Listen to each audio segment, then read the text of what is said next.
राष्ट्रगाथा channel पर आने वाले सभी श्रोताओं को और दर्शकों को मेरा सादर सप्रेम नमस्कार। हाँ,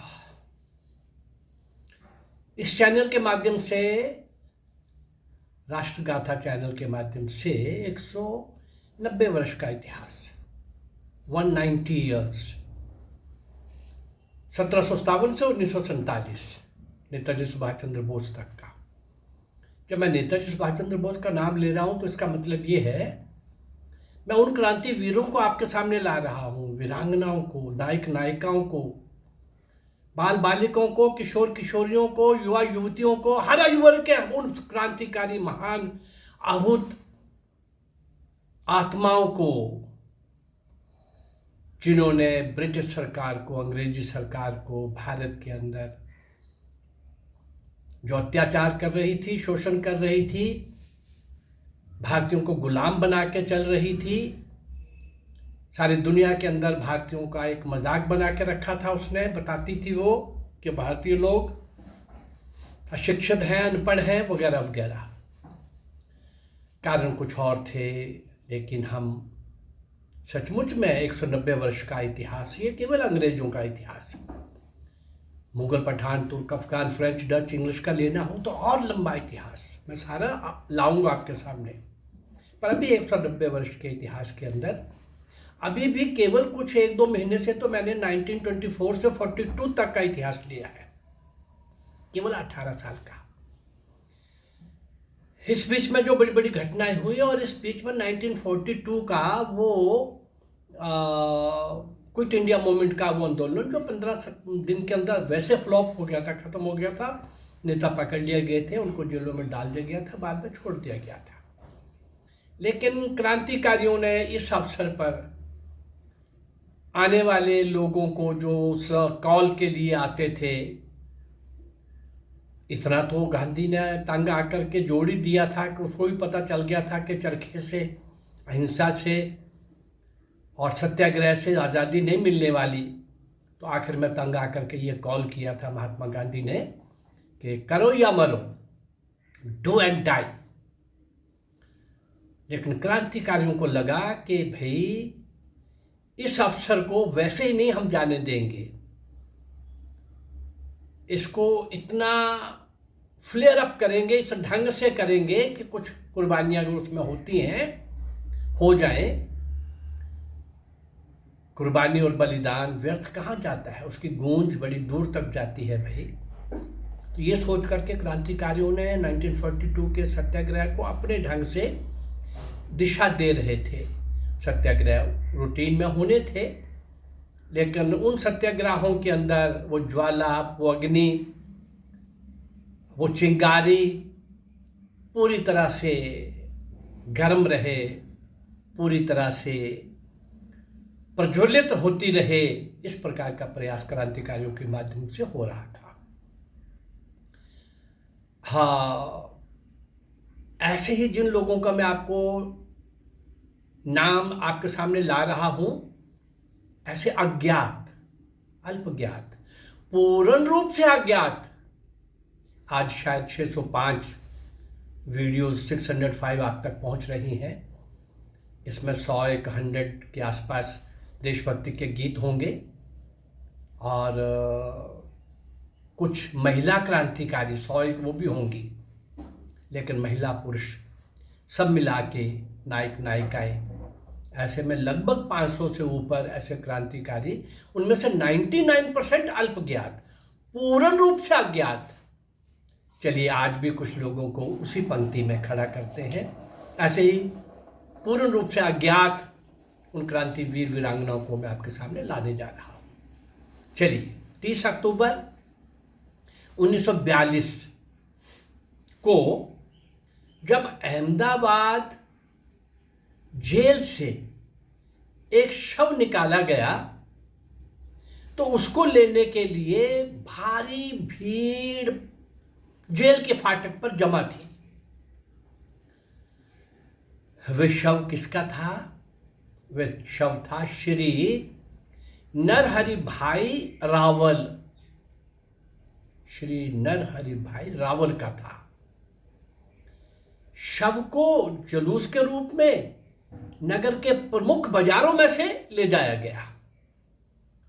नरहरि भाई रावल ने भारत छोड़ो आंदोलन में भाग लिया था,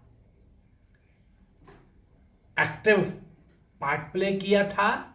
उसे गिरफ्तार करके जेल में बंद कर दिया गया था। जेल में ही उसकी मृत्यु हो गई। नरहरि भाई रावल का बलिदान कहाँ कम हुआ? हमें जानकारी कम है, बहुत कुछ मेरे पास सामग्री नहीं है। अभी मैं ज़्यादा उन्हीं को दे रहा हूँ जिनका मेरे पास कुछ उनके जीवन के बारे में पूरी जानकारी, पूरे का पूरा जीवन मेरे पास नहीं है। लेकिन ये बलिदान अपने आप में, ये परिचय बहुत है भाई। श्री नरहरि भाई रावल का जन्म अहमदाबाद में सन 1914 में हुआ, 1914 में, और उसके पिता का नाम श्री मानिक लाल रावल था। चलिए, इस एक बलिदान के बाद, नरहरि भाई रावल के बाद हम आगे बढ़ते हैं एक और अलग तरह का बलिदान। जिस नौजवान की मैं बात करने लगा हूं वे प्रसिद्ध क्रांतिकारी निर्मल जीवन घोष का भाई था और उसका नाम था नवजीवन घोष। हाँ, नवजीवन घोष वे मिदनापुर जिले का रहने वाला था। पुलिस की ज्यादतियों से परेशान होकर वो कलकत्ता में रहने लगा था, लेकिन कलकत्ता में भी पुलिस ने उसका पीछा नहीं छोड़ा। बंगाल क्रिमिनल लॉ संशोधन के अंतर्गत उसे फरवरी 1934 में गिरफ्तार करके बहरामपुर के शिविर में, जेल में बंद कर दिया गया। नवजीवन घोष की झड़पें पुलिस थानेदार के साथ अक्सर हो जाया करती थी।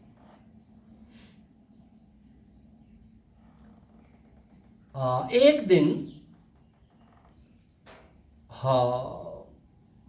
22 सितंबर 1936 को थानेदार ने उसे इतना पीटा कि वहीं पर उसकी मृत्यु हो गई।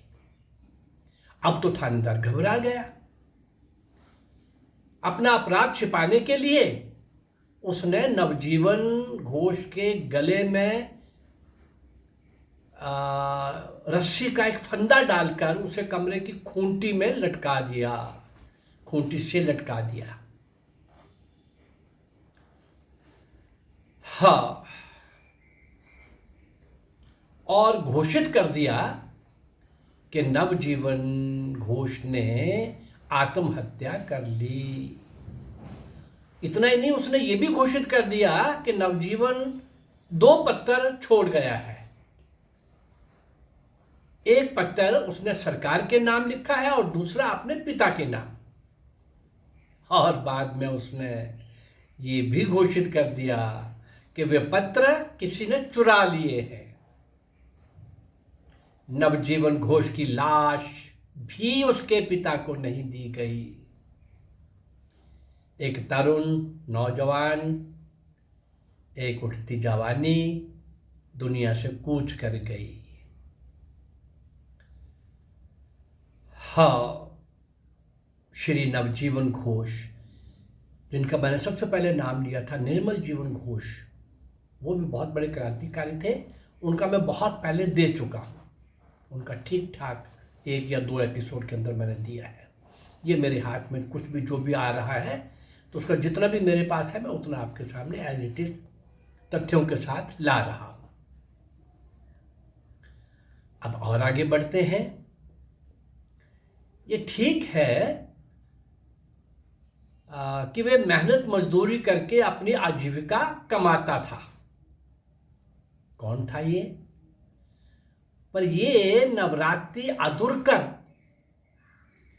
ऐसा नौजवान था जिसमें राष्ट्रीय चेतना सामान्य लोगों से कहीं अधिक थी। उसकी पढ़ाई भी कुछ अधिक नहीं हुई थी। वह मुश्किल से 5वीं कक्षा तक पढ़ा था, लेकिन उसने अपनी खुली आंखों से दुनिया को पढ़ा था। जब नवरात्रि ने सुना कि कोल्हापुर में अगस्त क्रांति शंखनाद करते हुए जुलूस निकल रहा है, तो वे अपना काम छोड़कर उसमें सम्मिलित हो गया और बड़े उत्साह के साथ नारे लगाते हुए आगे आगे चलने लगा।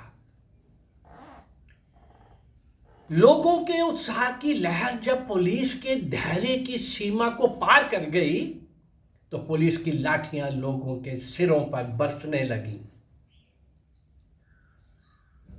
नवरात्रि पर भी वो लाठियां पड़ी।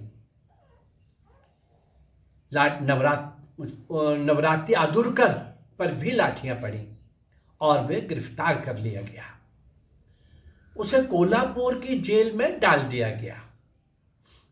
वह तो मुक्ति चाहता था, बहुत जख्मी हो चुका था। उसे मुक्ति मिल भी गई। उस पर लाठियों के प्रहार बड़ी बेरहमी से किए गए थे और इसी कारण अपने शरीर को जब देखता था, अपनी अवस्था को देखता था और उन प्रहारों को सहकर और अपाहिज होकर के जीना अपमानजनक समझा उसने। कोल्हापुर जेल में नवरात्रि आदुरकर की मृत्यु हो गई। सन 1912 में श्री गोविंद आदुरकर के घर जन्मे नवरात्रि आदुरकर ने सन 1942 की क्रांति को अपनी प्राण आहुति दे दी। और आगे बढ़े तो श्री नवीन चंद्र वैरागीवाला कॉलेज का एक छात्र था। वह कलकत्ता के एक कॉलेज में पढ़ रहा था। उसका जन्म सन 1921 में सूरत नगर में हुआ था। पिता का नाम श्री ईश्वरलाल वैरागीवाला था। कलकत्ता में अपने कॉलेज के निकट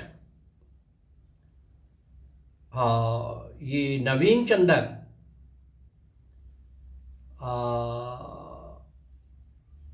एक जो सत्याग्रह गुजर रहा था उसमें शामिल हो गया। एक जुलूस निकल रहा था, वही भारत छोड़ो आंदोलन के संबंध का, उसमें सम्मिलित हो गया। उसे गिरफ्तार कर जेल में डाल दिया गया। सन 1943 में कोयम्बटूर जेल में उसकी मृत्यु हुई। कहां से पकड़ा और कहां रखा और क्या उसकी हालत की होगी। ये सब कुर्बानी और बलिदान जिस ढंग से हो रहे थे, अनगिनत, असंख्य, अज्ञात, और इनको अज्ञात बना दिया गया। इनका कहीं इतिहास में नाम नहीं।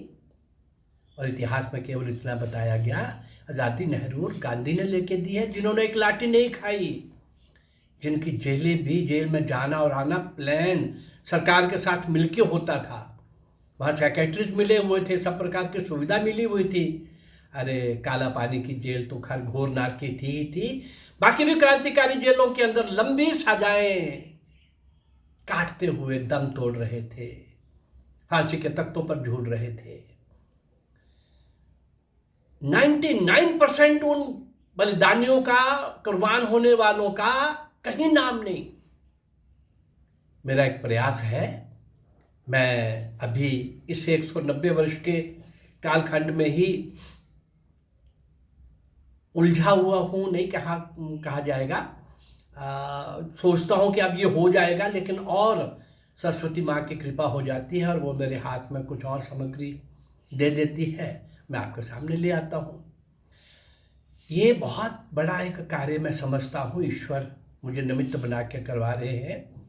कम से कम सिंध के राजा दाहिर से नेताजी सुभाष चंद्र बोस तक मैं ऐसे अज्ञात, अल्पज्ञात, पूर्ण अज्ञात